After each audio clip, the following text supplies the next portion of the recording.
Picture a prairie sky stretching endless blue over South Dakota, where a Lakota elder sits quietly by a fire, eyes fixed on the flickering flames. He tells a story not about Jesus or church, but about the sacredness of the land, the rhythms of nature, and a God who's not distant, but right there, in the wind, the buffalo, the red earth beneath his feet. What happens when the God you know simply doesn't fit the world you live in? Vine Deloria Jr. knew this deeply, and God is Red plunges into that question. Let's break down why Deloria argues Christianity's failed in modern America, especially in Native communities. It's not just about religion. It's about culture, identity, and history all tangled up. In the 19th century, church missionaries flooded reservations with Bibles and hymns, blind to Lakota spirituality rooted in relationships with land and ancestors.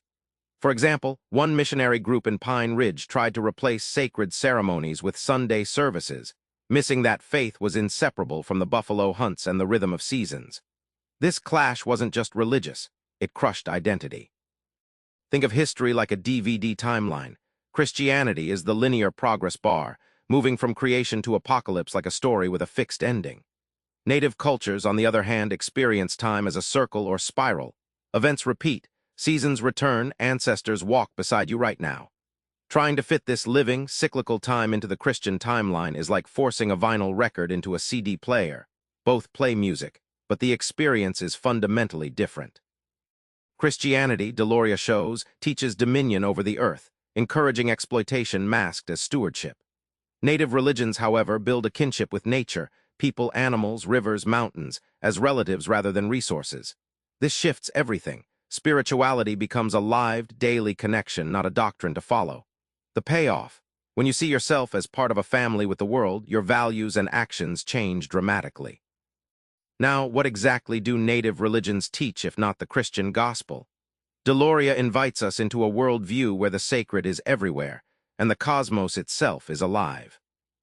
In a ceremony described by Deloria, a Sioux medicine man smudges participants with sage smoke, not to cleanse sin like in Christian terms, but to harmonize the group's spirit with the earth's pulse. This sacred power isn't confined to temples or texts. It's in wind, water, and stone. It's an all-encompassing presence demanding respect and balance. Unlike Christianity's focus on individual salvation, native spirituality emphasizes the group. Imagine a social dance.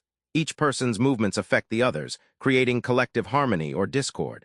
Your spiritual health is tied to the tribe's well-being. This shifts responsibility outward and fosters community resilience, unlike the lonely path often portrayed in Western faith. The Lakota's sacred stories, like the legend of White Buffalo Calf Woman, aren't just myths, they're living instructions. They teach how to live honorably, respect land, and maintain balance. These narratives connect past to present, guiding daily behavior. The insight: stories aren't just entertainment, they are the blueprint of identity and ethics in native life.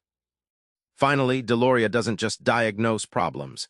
He points toward reclaiming native faith as a path to healing and strength in today's world. During the 1973 occupation of Wounded Knee, activists called upon Lakota spirituality as a rallying force. Deloria himself argued that reclaiming ceremonies and sacred sites wasn't nostalgia, it was political resistance. The revival of spiritual practices served as armor against decades of forced assimilation and broken treaties, signaling that culture and faith can't be separated from sovereignty struggles. Land isn't just geography for indigenous peoples, it's the matrix of identity. Deloria compares it to a family home. Lose your land and you lose your reflection, your stories, and ultimately yourself. Restoration efforts such as returning sacred hills or rivers aren't symbolic, they're essential to survival. The land heals the people who belong to it, not the other way around. Native spirituality today powers activism, from environmental protests to legal battles over sacred sites. This isn't about rejecting modernity, but integrating ancient values like respect, balance, and interconnectedness into contemporary struggles. The surprising insight: spirituality becomes a weapon for justice and hope, not just personal meaning. Remember that elder by the fire in South Dakota, the one who saw God not in a distant temple but in the wind over the red earth? Vine Deloria Jr. teaches us to look again at the world with that lens, where spirituality isn't separate from daily life or nature. So tonight, try this. Pause outside and ask yourself, where do you feel the sacred in your everyday? It just might change how you see everything. Subscribe for more book summaries like this one.